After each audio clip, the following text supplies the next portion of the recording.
Well, I like this little group. Well, I think you all know me. So I'm Erik. I hesitated even putting for fat loss, but this will be just going over what insulin is and like kind of what it's doing, what cortisol is doing in relation to someone who's maybe thinking that fat loss is a goal. Don't think of it like super extreme, but essentially what I'll be kind of terming and wording today will be more like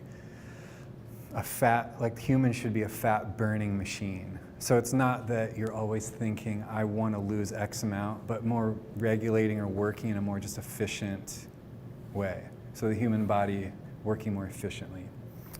So we'll relate all these things, what diabetes is, what insulin is, to being more really efficient. So insulin is so I just put it here very brief, a chemical messenger that allows cells to absorb glucose, a sugar from the blood. So that's essentially what insulin in the human body's doing. And someone with type 1, so who may be born with type 1 diabetes, child onset that doesn't work. So they're using artificial forms of insulin, so giving shots. So they have zero choice in their situation now. So their goal too is to control it, make sure it's not spiking, which we'll talk about. Where the opposite would be type 2, which is now, unfortunately, this like massive epidemic of kids starting at now 4 or 5 and on, are getting type 2 diabetes. So type 2 is where essentially you still have insulin that's being made. It's just not working efficiently. Therefore, it runs out, and then you'll need artificial insulin. That would be the opposite of someone being really efficient with their body. So all of a sudden, your body is just going crazy. Insulin isn't being used properly. You need artificial insulin for that reason. So type 2 diabetes essentially is the worst case scenario if someone isn't eating properly, resting properly, drinking properly, which we'll kind of go over today. So on that note, insulin is 100% controllable. And all that means is in the talk we gave about a month ago, the reason I love this stuff is because just like today, with any choice you make, if there was, a thing of brownies up there, a thing of donuts, if you're choosing to eat that, no one's forcing it on you, that's controlling, or what you're seeing what's happening with your insulin. So if you ate that, whole brownie, a whole donut, and it's spiked up, there's your insulin going up, up, up, it's released, it's saying, oh my gosh, here we go. So what comes up, that insulin curve that goes up, has to come back down. My favorite way of thinking of it would be like a child. So you feed them sugar, something sugary, pop, something that gets in their bloodstream really quick, crazy, all over the place, little tiny bodies, and then you'll see the crash. So if you picture what a human, maybe an adult, would be doing all day, if you're constantly reaching for chips or something that's high in sugar, high in carbs, pop, soda, something that you're constantly doing this spike, it just starts to become a more common thing that we're living in, this kind of up, down. And then that down happens, and all of a sudden you're in this kind of like methodical, just like lethargic, and then you're like, subconsciously, I need something else. I need another pick-me-up. And it's not that you're thinking, I need this candy bar or this piece of bread to pick me up. It's just that your body gets used to using energy that way.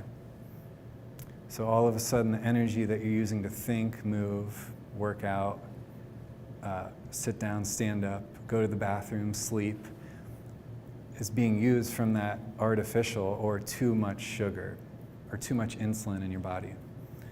So that's what we were talking before this, just adding more fat, being a fat burning machine, and not getting used to using energy through the food that you're eating that's maybe really high in sugar, really high in carbohydrates.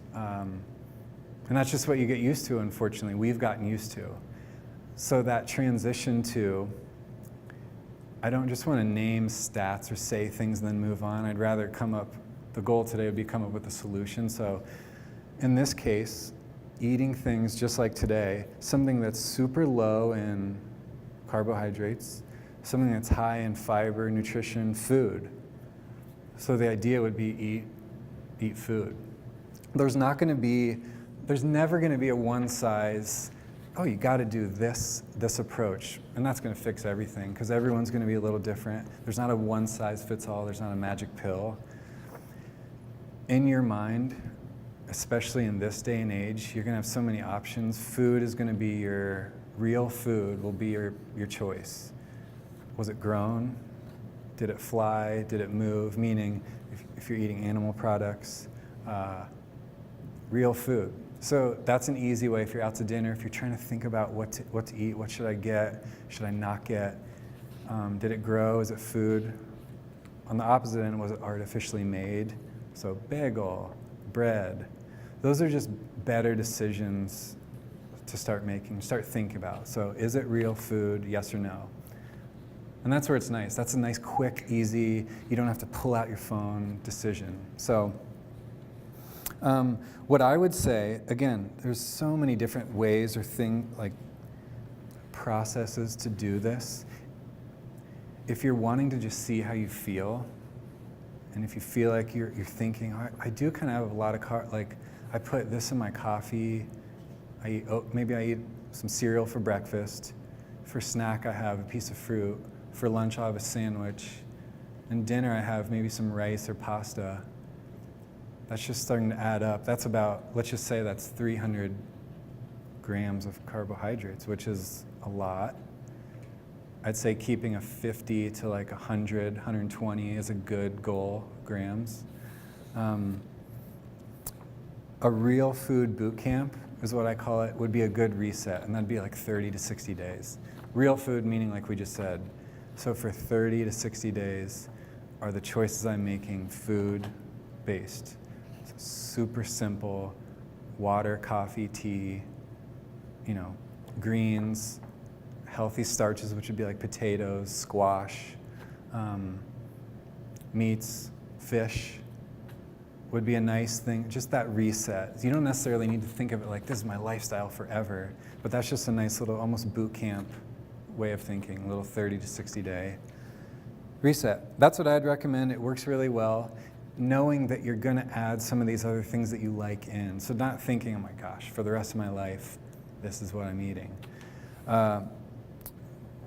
What I would also do, if you're wanting to get a little bit more medical, would be doing a food sensitivity test through your doctor. So that would be like, am I allergic to strawberries? Am I allergic to kiwis? So they're going to go through a big line of variety with you and things that are more commonly eaten.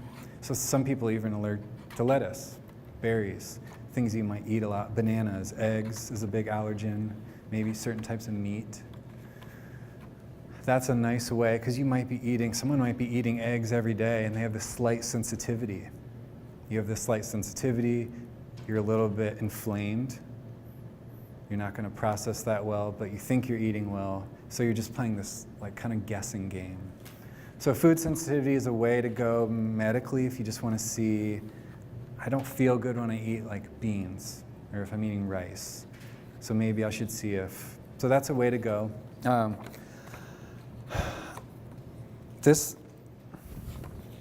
The inefficient food, so I wanted to put this last thing, it just says we live in an inefficient food society. All that means is we have options 24/7. And the easiest things are the easiest, they're the cheapest. So getting used to planning ahead, planning your meals, planning the night before is key for that, let alone, just because you're at work, you might see a little vending machine of this, you get handed this, someone brings in the office, XYZ. I'd say plan ahead, eating real food, and never measuring. I would never get into measuring or counting. Try to get used to not counting things. If you're full, then stop. So I've just seen this nasty downward spiral of getting used to weighing something, or if you're feeling like you need to stop at X amount of calories, because now all you're doing is, let's say you stop at 1,300 calories. This is this kind of very old school way of thinking of 1,300 and I'm good. Well, what if that 1,300 is added up from a bagel, a bowl of cereal, a Coke? That right there might actually be 1,300 calories. But 1,300 calories of a salad, a chicken breast, maybe of a little protein bar snack in there, and some coffee is made up. Those are two very different forms of 1,300 calories. So that old, this was, I think, in the 50s, early 50s, till basically like 2010, was an approach to calorie counting. If you're getting this amount, you're good. But it didn't matter what was made up of that 1,200, 1,400 calories. So that's, as you're seeing, that's a huge difference in what you're consuming and what's happening nutritionally. That broccoli chicken breast. Yes. I'm going to repeat it. What do you think about all of the like the fasting? Yeah. Fads going on right We could, yeah. It's Bryce and I were talking about this. It's yes, it's a new thing, newer. I'd say people have, you're going to get a big group that have said they've done it for maybe 5, 6 years now. Two bigger ones that you may hear of would be intermittent fasting and like a ketogenic diet. Personally, and you're going to, in this world, you're going to get a lot of opinions from people because it hasn't, there's a lot of people that have kind of studied it and made it their life now that it's a little newer-ish. But you're also getting a lot of opinion-based stuff because it's kind of newer. Newer meaning within 10 years. So intermittent fasting would be stopping or not eating for longer stretches of time. So in my opinion, again, and I'm thinking of this as a healthy fat-burning way, would be, let's say you eat dinner at 7 p.m. or 6 p.m., go to sleep, wake up at 7, and then, so there's, let's just say that's 10 hours, 12 hours. Then maybe that next day you don't eat breakfast until, or you don't eat food until lunchtime, 12. So technically there you've fasted for maybe 18 hours, 20 hours. Eat something. The goal there, though, is not to just wolf down and put all this stuff in front of you. It's to eat what we were saying. So real food. And what it's doing is it's showing your body that it can run on existing fat, existing glycogen or sugar stores. And it doesn't always need this excess food. So in my opinion, it's good as a reset. So if someone was planning on going on a vacation, and you wanted to look good, but also, this is the thing too, it's not just a look thing, but also feel good. The purpose of these intermittent fasting and ketogenic diets would, A, to be a fat-burning machine, but also feel good. Because it doesn't make sense if someone's doing it and they feel terrible, but they fit into their new pants. Because something's not working there. Part of that equation isn't adding up. So how I would do it would be just that. Maybe you spend a month doing it. I've found that that's the best way because you have this 8-hour cycle of sleep that you don't need to think about the fasting. So in a nutshell, all it's doing is, and what it's doing is, it's trying to use your existing fat as fuel. That is the main goal of any sort of intermittent fasting. Ketogenic or ketosis, keto diet, is roughly the same thing. You have keto bodies in your body that you're trying to use and adopt to help and make and use energy. And what that's doing is it's using existing fat. And you're trying not to tap into, that's what's good about this too, is you're not using skeletal tissue or muscle as energy. You're wanting this to be a fat burning thing.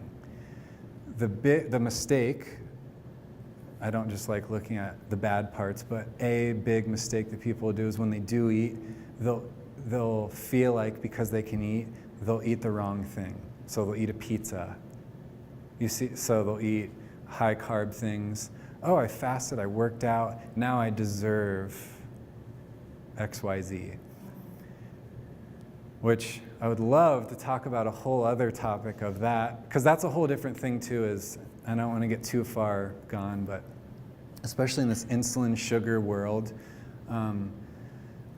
again, in my position of seeing people one-on-one or in a class or just in fitness in general, we have this, which I feel like if someone can really master how to switch it, it would make such a difference. But we just have such a shift of, I'm going to work out, so I deserve this. So we have this kind of backwards approach of, I did this today, now I get this brownie. Or I know I'm going to drink tonight, but I took class this morning. My opinion, there's a lot of stuff that'll back it up, is that decision that you made from working out will full circle reverse any of that effort that someone did.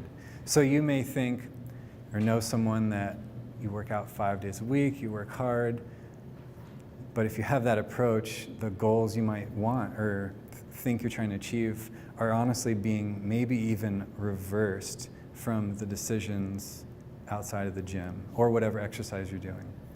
And that's why I love this stuff, is because you can, if someone didn't work out for 2 months, if they had surgery or something, this way of eating, this style, tapping into trying a day or two of the intermittent fasting, it doesn't need to be this like super calculated thing, just seeing how you feel is huge. That's going to be your biggest benefit there, rather than busting your balls in the gym and then going home or at work or wherever and then not eating properly. And it's just from what I've seen is unfortunately that what happens a lot now. So it's this kind of, it's so weird, it's such a reverse way of thinking, like I deserve this for, instead of just switching your mindset to, I worked out, so I'm gonna eat this. Does that make sense? Which we'll kind of flip over to, obviously today we're talking to about cortisol, which that alone will spike. Thinking of all this can start spiking and make cortisol this whole other world. It's this whole other hormone. But with this, I put on here, there's a big list of supplementation that I would, does anyone here take any supplements? Multivitamin, fish oil, okay. A supplement was created because things aren't made or the nutrient value isn't what they used to be. Therefore, supplements are created. So that's what a supplement is. Now, soil, things like vegetables, things that are grown in the ground, the minerals that are in the soil have changed. Therefore, that nutrient, the part of that vegetable or whatever's coming up, isn't as nutritious or doesn't have the minerals or vitamins that it used to. I think supplements are should be a huge part of someone's life. It doesn't mean that you need to take 9 different things, but keeping consistent with a few would be ideal. These, I just put 4. I mean, we could talk about this for 3 straight hours, but omega-3 or fish oil is, you may have seen that around. It's just another good fat, or fatty acid in this case. So again, there's not a one size fits all, but I would go 4 to 10 grams. A gram's usually a pill. So if you're thinking about a pill, 4 to 10 pills if you don't already take fish oil. And that would just be for like a week. You don't have to eat that much or take that much if you're already eating a lot of good fatty foods, salmon, any sort of fish, cod, good sources of beef, chicken, avocado, olive oil, coconut oil, things like that, ghee, butter, that have a lot of these good fats, good saturated fats. And I would never measure that too. Cook your eggs in this. Use this on your salad. Eat avocado with, oil on it. Don't measure that stuff, just eat it. You're gonna feel full, and then you'll stop eating. Another exciting thing with this style of food is you're not gonna, if we had pasta over here and we just kept eating, there's gonna be a time where I'm a little full, but that digestion just goes quickly and then you want a little bit more. This way of eating just food, your body's gonna be satiated or full. It's gonna start sending a signal saying, I think I'm good. And then your body will regulate, digest that food, and then you'll be hungry again. So you're following this nice curve. Something that is high in, if we're going back to this high in carb, high sugar situation, you're dropping back down, you're coming back up. So you're entering this kind of hamster wheel again of reaching for this. I need this now, I'm hungry. So sticking with these high protein, high fats is the way to go. Again, we're thinking of this as fat loss too. So remember, we're fat burning machines here. Okay, I would go D3, so vitamin D. I think I put 4,000 to 7,000. It's measured in international units, IUs. So 4,000 to 7,000. Zinc is a mineral that's depleted in a lot of food, mainly vegetables, stuff that comes out of the ground. I would say 60 to 120 milligrams of zinc, and this would be a day or maybe 5 days a week. It doesn't have to be regimented every single day. And then you have, in my opinion, magnesium is another mineral that's in a lot of stuff that's pretty much, I'd say almost depleted now. And magnesium is going to be nice to take post-dinner, close to sleeping. It gets you in this, it gets your nervous system calm. So maybe 7 p.m., 8 p.m., 9 p.m., an hour before you know you're going to bed. And it just gets you calm. It's a mineral that's super depleted. And remember, so calcium has gotten this like super hip, cool thing the last 30 years. Calcium, so if someone's taking all these calcium supplements, calcium cannot be digested without proper magnesium. So, especially they push calcium in women products, women in general. So if someone is constantly taking all this calcium, a lot of times think of it as not absorbing and just almost resting in the body. So nothing's happening, it's being taken in and done nothing with it. So you're ingesting it, it's going down, and nothing's happening because you don't have proper magnesium to essentially take it to where it needs to be.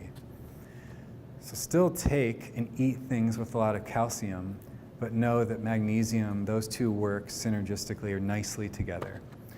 So you're going to see a lot of different, if you're looking at a bottle, a lot of different forms of magnesium. These three that are on here, it's magnesium, glycinate, orotate, taurate, are just three different strands that essentially pull that magnesium to different tissue in the body. So vary those. You might see a brand that has 2 or 3 of them all in one, that's great. If you see one, maybe you have that for a few months, switch to the next one. But I would keep this amount, 1 to 2 grams. Magnesium is also a laxative, so if someone takes it in a high dose, just know that next morning, yeah, so, but keep messing around with that. But I would keep that in pill form, magnesium. So magnesium post-dinner, 1 to 2 grams. Keep messing with these 3 different forms of it. Sleep. Yes. Yeah. What about melatonin? Yeah, so melatonin is great too. I would use that almost like if someone was messing around with like an intermittent fasting thing, use it in these spurts. But the same idea. You're going to see it usually in like 3 milligram, 5 milligram, 8, anything above 3 is a lot of melatonin. It's good to use, and it helps you get calm and rested. It doesn't help with staying asleep, but it just calms you to get to sleep. Whereas if you took melatonin, so I would take 3 grams of melatonin with your magnesium if you wanted to add that in. The melatonin will kind of get you calm too. The magnesium helps the body stay asleep. So melatonin gets you ready, magnesium keeps you. That's also just one part of magnesium.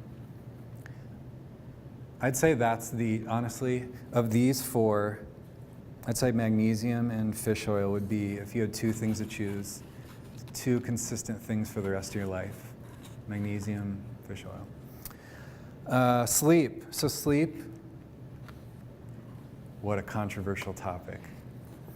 I could go down this deep rabbit hole, but I'd say 8 to 9 has to be a priority for people. It's so easy to talk yourself out of getting that. But all this other stuff that we're saying, insulin, cortisol, if sleep isn't prioritized or I get things happen, vacations, kids, sickness, but if this isn't prioritized, these other things that we're talking about are, not that they're useless, but they don't work as efficiently. If you're eating this wonderful diet and you feel good and sleep isn't good, that's just going to disrupt this whole kind of nasty, it's just going to make this nasty cycle. So I could have put 13 different things here, but we'll keep it super quick and simple. Especially now, screens, phones, TV, that blue light or whatever's coming from the device is what will keep adults. But if you think about a child, what's happening in their head, that's just going to wire them and us to be up for, it'll probably take an extra, I'd say 40 minutes for your body to get into proper sleep. If that's something that you're seeing, put down and then try to go to sleep. So I would just eliminate, an hour before bed, if you know you're going to bed at 9, put that down, put the TV down an hour, I'd say an hour before bed. And sleep in a cave, sleep in a bat cave. Pitch dark, that's ideal. No lights, even if you have your alarm clock, tape it, turn it. Something that is just completely pitch dark. Just doing those 2, no screens, pitch dark, that'll be huge. You take your melatonin, you got your magnesium, your bat cave, golden. I honestly think that sleep, if that is not happening consistently, really, all these other things just kind of get thrown by the wayside. And it's just tricky because you're not awake, you're not aware of what's happening. So it's a hard thing to realize how you're feeling as you're doing it. So sleep rolls right into cortisol, the sneaky, the silent killer. So just a quick definition. It's a hormone that's secreted in the adrenal glands. The brain is sending that signal to push out or shell out the use of cortisol. So in our daily life, cortisol is, you want it to be used sometimes, workout purposes. When you wake up, your cortisol is a little higher. Here's what we'll draw so you can visually see. You want let's go red. Let's go blue. Let's go red. So this would be a really good, let's go blue. A really good, this would be picture perfect day. 9 p.m. and then 6 a.m., 5 a.m. So let's just say 5 a.m. So this is just what's called a cortisol curve. This is a normal, regular thing that happens in the human body. And In the morning, it's up a little bit. You're waking up. This is also how the sun works too. So the body is kind of working with what's literally going on in the world as well. As the day goes on, so here's 12, 1, 2 p.m., 3 p.m., kind of streamlines. And then back up, 5 a.m., back down. This would be ideal for every human. Their cortisol is being released in this way. What is happening and what's happened now for the last, I'd say, 100, maybe 90 years would be it's up, up, up. It gets a little higher. It goes down and then stays here. It might raise again and then it might stay here. So ideal, not ideal. The sneaky thing is you can't see it. So it's hard to think, oh, what's going on? If I ate a donut, I know I ate a donut. That's a lot of sugar. Cortisol, it's not like I'm saying, oh, my brain just signaled to my body that I should release cortisol. Oh, it's releasing right now. See, it's hard to measure. But what's happening, I get to work, something happens, I get an email, I'm a little flustered, someone tells me something about my shoes that I don't like, my hair feels weird, I'm thinking about the date tonight, all these things. So all day you have this constant stream of just these little bursts of this hormone that the human body doesn't know what to do with the excess amount of. So normal, when all of a sudden it's just constantly being secreted, the body says, well, what do I do with all this extra stuff?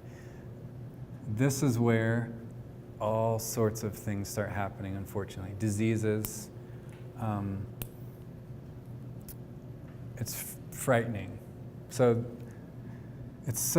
I don't just want to sit up here and tell you that and then tell you, oh, you should get some nice rest and be stress-free, because it's almost impossible. I mean, we're human beings living in a city, and you work and have families, and you're trying to, live a good life.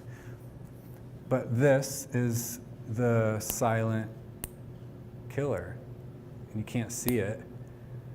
So managing your cortisol, in my opinion, and I know tons of other people in this field, doctors, whoever,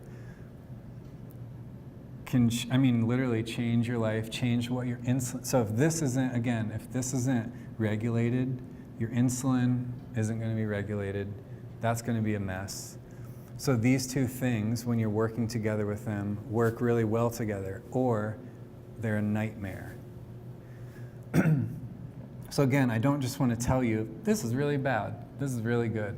So things that you can, and what's happening, do with these would be, again, we could put 78 different things. You can look online. There's tons of options and things you can do.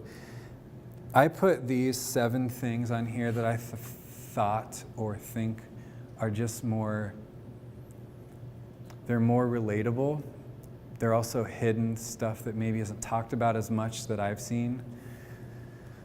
So what I think will change this and keep this more at this curve would be consistent good sleep. That has to be prioritized. Eliminate negative people from your life. And you're probably thinking of them. They exist. I've done it, and it was super hard. But I just started ignoring them. These people that were like, they back you into the corner. They just want to talk about bad things. They put it into your mind. All of a sudden you get nervous and frightened and freaked out. You start saying things. That just leads to these, even little things like that start leading to this big kind of nasty thing. Get rid of those people. Nasty people. Right. Okay. Right. I would, number 3, too, a lot of these are so broad, but also if you just start thinking of your kind of day-to-day life, a lot of times people are worrying about things that'll never happen. In fact, I think an actual real percentage would be about 90% of things we worry about never happen in our life. That's super easy for me to tell you, don't worry about stuff. But it's just things like that to practice that you'll start seeing in your day that you may think about or worry about, or you get some email or something like this, or a coworker or a friend. It's those little things that will start changing this. That's change, your sleep starts changing. Your sleep starts changing, your food choices change. Your food choices change, your sleep changes. So it's this, all these things are connected. And I'm not saying be perfect in every way, but you'll start seeing they all have these little, your workouts feel better, you recover better, you're at the gym, so when all these things start kind of stacking on each other and working well, it's just a really nice thing. So eliminate bad people, stop worrying so much, work less. Check. I would say the last two, I'd say the last three can change someone. I'm not just saying up here, work less, quit your job, prioritize work and home, obviously eliminate or let work be at work. I would say donating money would be super undervalued. It's not going to be something in a magazine that's like, Erik's 3 favorite things would be, donating money isn't a big seller. It's not like, yeah, I'm really excited to give over this. But I think little things like this, again, start changing this. So any sort of helping donation, and again, it's just small stuff. It doesn't need to be this big, grand thing that you've done that's changing your whole life, but these little things. And one that you can easily measure would be no caffeine post, I'd say 2:30 even, 3 o'clock. You'll see a lot of people say 4 p.m. I feel like if you have coffee at 3:30, it's getting into your system. And then this is 4 p.m. Start having caffeine, this is going to get raised. Caffeine raises cortisol. So I would say if you're used to working out or exercising or doing something in this midday, this 1 o'clock, and then you have coffee, perfect world, I would eliminate that, because after workout, this cortisol curve is coming down, which you want it to. Coffee just pushes it back up, or something with caffeine, tea. So I would get used to, maybe if you know that happens, or if you have something like at 4 or 5 and you have like a little cup, just try to it's not like it needs to be eliminated, just push it back. Those are sneaky little things that, again, it'll start to add up. So push caffeine consumption back before a workout. There is so much more of this that we could go over for hours. I didn't want this to be too in-depth. I wanted it to be something that you could take away and actually not just listen to a stat, but also do something about. Do you have, as you're thinking of, and I want to write something else up here, any questions as you're thinking of stuff? Kirsty. I don't know how it was worded. Yeah. In a magazine about exercise and cortisol. Yeah. How like sometimes if you actually like overstress yourself, it'll raise more. And I didn't understand it. Yeah. So if you Yeah, of course. demystify. Of course. Yeah. Yes. So the question was basically with exercise, cortisol can be used in a good or a bad way. Sometimes it can be elevated or raised when exercising. Does that happen? When's the best time to do it? Yes. So this is where you want, cortisol is a good thing. It's going to be elevated when you're exercising. This is also super controversial, because if someone is running a marathon and that takes 4 hours, that's 4 hours of streamlined or consistent movement or exercise at a steady state. So steady state meaning the heart rate is usually staying at this consistent time. Or biking. Maybe you're going just for a straight ride and it's 2 hours. It's great. You're exercising, you're moving, your body's pumping blood. It's great. The reality, what's happening is cortisol is also being, if that is a consistent thing in someone's life, that cortisol is being pushed or secreted in long periods to keep that exercise going. So, it's a good thing that someone's moving or doing these things. You can also debate that maybe that's not the best thing they should be always doing, is long duration, kind of steady state things.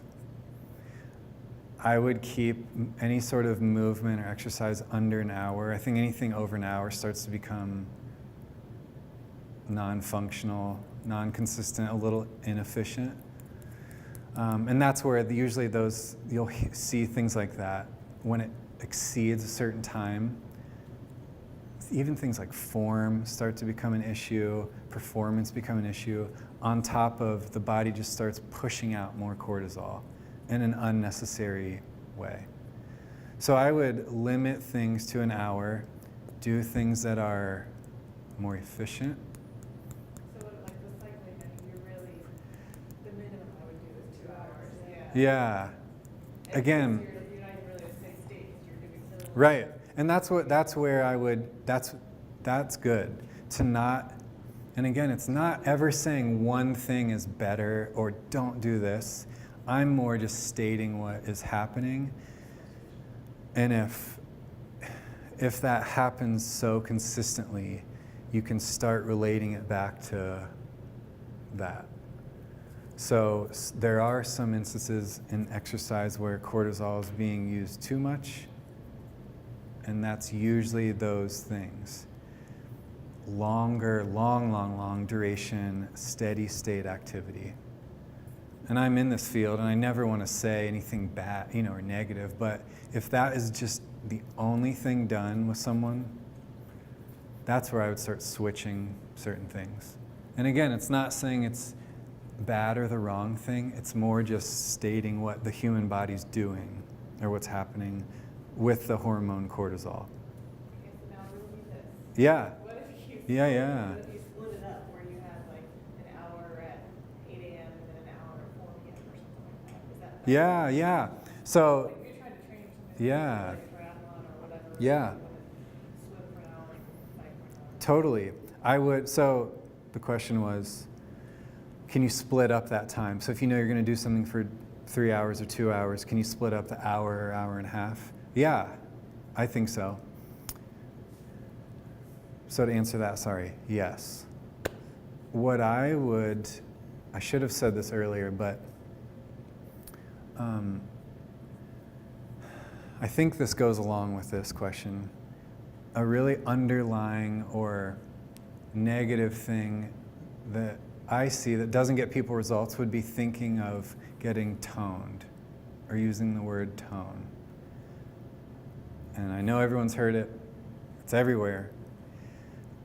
I think what it does is it starts causing confusion with the human, us, and the goal of what you're doing in exercise actually doesn't happen. Because maybe we've all said it, we've heard someone say it, I want to get strong, but not too big. I want to lose fat, not too much. I don't want to be skinny like that person on the magazine, but I still want to be able to run. There's 5 things that you want to do. There's no one that's going to be able to do those 5 things correctly. Just do one. If someone wants to run or do something long distance, just do it.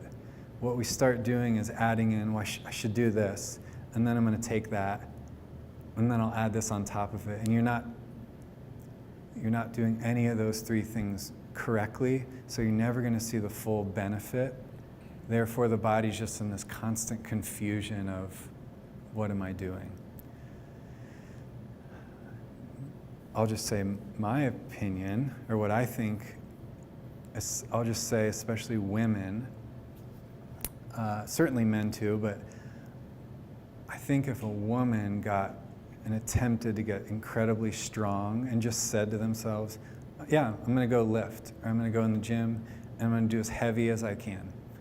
I'm going to bench press, I'm going to squat, I'm going to deadlift, do these big movements. That's where insulin starts working nicely, because you start building muscle mass, lean tissue. The cortisol curve starts regulating because you have proper insulin working nicely. I don't mean or want to be biased, but I've just seen so much positive come from strength training, not just weightlifting, but just true strength training, especially with women, where goals are reached, feeling good. If we're relating it back to the insulin stuff, the blood sugar, I've just seen so much positive come from just trying to get super strong. And it may just be a mindset instead of saying, I want to get toned. Did that kind of answer that? Yeah. I would just say your cortisol it's gonna be released and used for exercise. What we don't want to happen is that it's released and used too much when it doesn't need to be. That'd be the main thing. And usually that happens when longer duration things are happening at a more consistent pace, where the heart rate isn't going up, where you're maybe riding a hill or running up or down something, where it's just this kind of streamline state. So is it better for it to go, I mean, I do a lot of walks and stuff, so I kind of like that. Yeah. In addition to doing like more high intensity things. Yeah. But I mean, is it better to do just an hour of high intensity and then not do an Yeah. hour and a half? Whatever? Yeah. So, great question. Is it better to do something high intensity than to do a longer duration? I would just say, what's the goal for that person? If someone is, I want to look the best that I can and feel the best, I would say doing something high intensity, shorter duration, more efficient, 30 to 50 minutes. If someone just likes doing, like hopping on something, going for a long walk or ride, that's great. I would just say if their goal is fat loss, doing the more interval style would be the goal. Yeah. Yes? Still a little confused on the relationship between cortisol and insulin. I get that Yeah. cortisol is released when you're stressed, whether you're Yeah. doing an activity or somebody toxic in your life. is Yeah, stressing you. yeah. But how does that, where does insulin play a factor? Yeah, so if I'm, let's just say it's a Tuesday, and let's take like a work situation.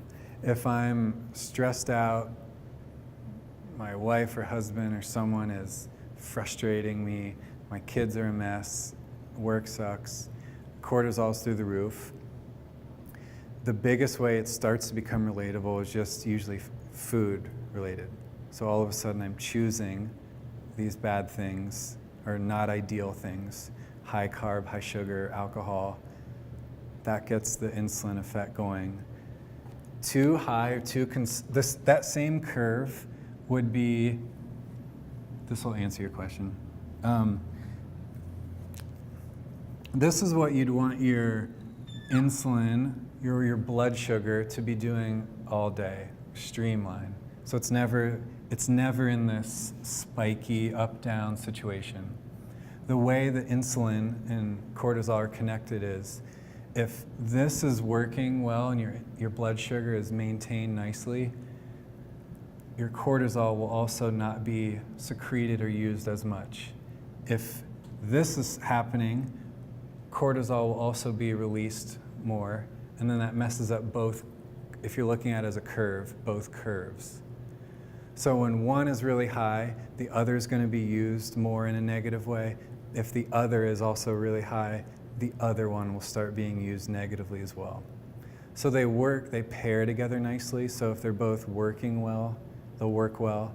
If one is off, it'll affect the other one too. So there's no like one kind of magic pill that's saying here's why or how. But if one little section is messed up or part of it, the other one's going to start acting up as well. Yes? So can you eat certain foods to help you avoid insulin spikes before like really high intensity? Yeah. So whole new other. You want to be. We all want to be insulin sensitive. So the goal for the human would be sensitive to when insulin is released in the human body. It's storing it in proper places. When we become insulin resistant, or the body starts resisting the hormone insulin, that's where cortisol spikes come up. It's not stored properly, and that's where type 2 diabetes comes in. So things that would be good for, if this morning, if you had 2 eggs, water, and an avocado, your insulin spike would be 0. Nothing is happening because it's just all fat, no sugar, some calories, and a lot of good protein. So your insulin will not be spiked. On the flip side, let's say someone has a bowl of cereal, 0 protein, a lot of sugar, or oatmeal. That's going to go way up and then come back down. So good things to eat, let's say before, if you're working out, lifting, spinning, running, would be things in high in fat or high in protein, nuts, eggs, any sort of meat. There's a few decent bars, like protein style bars. A lot of them will have to keep some carbs in them, but those can be good. But things high in fat, high protein, and mess with quantity. Maybe 5 different almonds works well for you, 5 cashews. Maybe you need 3 eggs. That's where I would just start messing with what you're eating. And even today, today we didn't go over high glycemic foods. High glycemic foods would be like a potato's really high glycemic. Oatmeal high, meaning that's going to be higher than a berry. And that's going to spike your insulin quicker than a piece of chicken. Those are very easy to look up, and there's a ton of different charts on them. But that's another thing, if you're starting to choose these certain, like a thicker skinned fruit, a banana, a grapefruit, things with thicker skin are going to be higher in sugar.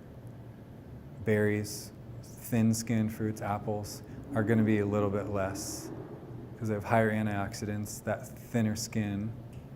They need more in there, more nutrients essentially. The thicker skin, more sugar, thin skin, less.